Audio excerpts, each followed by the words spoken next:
সামোসা বা সিঙ্গাড়া কথা যদি মাথায় আসে, কোন দোকানের কথা তোমার প্রথম মনে পড়ে?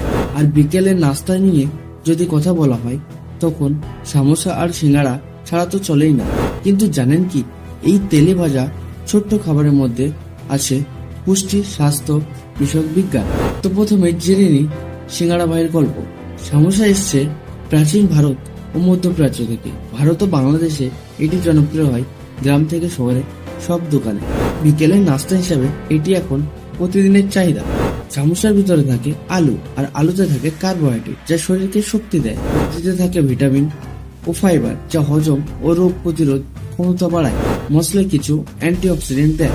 তবে তেলে ভাজা হওয়ায় এতে থাকে স্যাচুরেটেড ফ্যাট ও বেশি ক্যালোরি।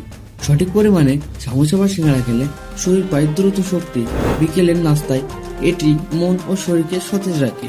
হালকা সবজি বা মাংসের সামোসা খেলে প্রতিদিন প্রোটিন ও ফাইবার পাওয়া যায়। সঠিক পরিমাণে সামোসা বা সিঙ্গাড়া খেলে শরীর পায় দ্রুত শক্তি। বিকেলের নাস্তায় এটি মন ও শরীরকে সতেজ রাখে।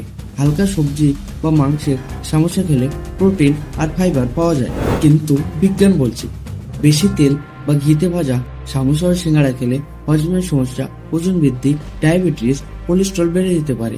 বিশেষ করে প্রতিদিন অতিরিক্ত খেলে হার্টের ঝুঁকিও বাড়তে পারে। যারা মাঝে মাঝে বিকালের নাস্তা হিসেবে শক্তি চান, তাদের জন্য সীমিত পরিমাণে সামোসা বা সিঙ্গাড়া ভালো।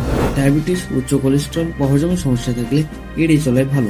ঠান্ডা বিকেলে বা বর্ষাকালে বিকেলে সামোসা বা সিঙ্গাড়া উপভোগ করুন, তবে বিজ্ঞান মনে রাখুন, সীমিত ও সচেতন খাওয়া মানে স্বাস্থ্য ও শক্তি। তো ট্যাগ করুন সেই বন্ধুটাকে যার সঙ্গে সামোসা খেতে আপনার ভালো লাগে। আর এইরকম ইনফরমেটিভ ভিডিও পেতে চাইলে ফলো করুন শেফ ওয়াসিমকে। ধন্যবাদ।